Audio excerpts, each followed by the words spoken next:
So possible mangyari din ito sa inyong mga master or sa mga hindi pa rin na to troubleshoot yung problema ng hagok issue. Mabilis sa shoutout sa ating Facebook commenter at sa YouTube commenter natin. Shoutout sa inyo mga master. Alright, warit sa mga master, welcome back again sa ating channel, Master Jelan. So for today's video mga master ay i-update ko lang kayo do sa issue ng ating hagok ng ating Honda Beat Fi. So ayun, sa ngayon okay naman yung ating na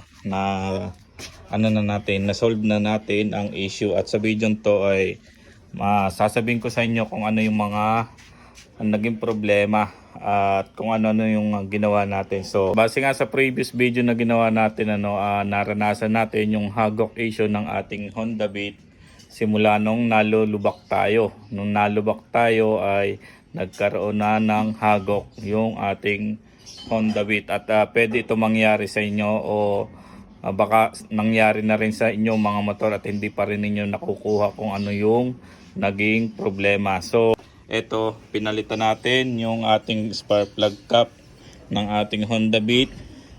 Pinalitan na rin natin yung fuel injector. Pinalitan natin yung idle sensor mga master, kasi nasira yung Pero ayun, isa sa pinaghinalaan din natin yung idle sensor. Tapos pinalitan din natin yung TPS.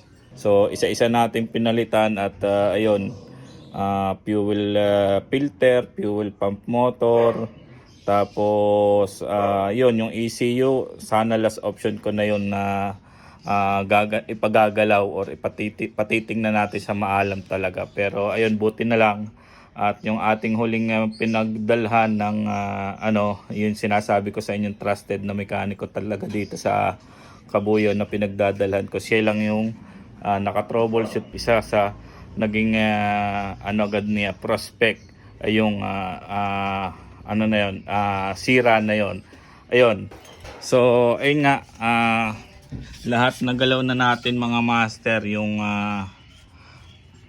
mga parts na yan, pero isa yon at posible na iyon yung talagang may problema kapag nagkaroon kayo ng hagok issue, pero depende nga sa sitwasyon. Kasi yun sa akin, yun nga, tuwing umuulan lang o basa ang kalsada ko, nararamdaman yung issue na yun, at sinasabi ko nga sa mga shop na pinagdadalhan ko yung ganong concern na tuwing basa at umuulan lang yung nararanasan yung hagok issue. Kaya ayun, dito lang sa part na to ninyo titingnan kapag may mga ganong issue na nararanasan kaya tuwing umuulan lamang At etong wire na to, ang may advice ko sa inyo mga master, kung hindi nyo pa nararanasan at para ma-avoid na ninyo yung ganyong issue, ay lagyan nyo ng goma yung pinutol na interior ng motor or ng bike kung meron.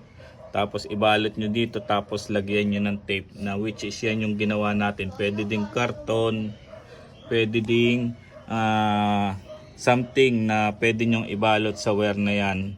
So ito lang yung naging problema nga master, yung wirings dito sa ilalim. Kasi itong, kung mapapansin ninyo, itong airbox ay ito yung tinatamaan niya, at tuwing nalulubak ay dyan kumakayod yung yan. Eto, tuwing nalulubak dyan kumakayod yung ating wire. So possible mangyari din ito sa inyong mga master or sa mga hindi pa rin na to troubleshoot yung problema ng hagok issue. Kung lahat ay nagawa nyo na rin tulad nung nagawa ko, ay eto yung subukan nyo tingnan, wiring sa ilalim ng upuan na malapit sa airbox.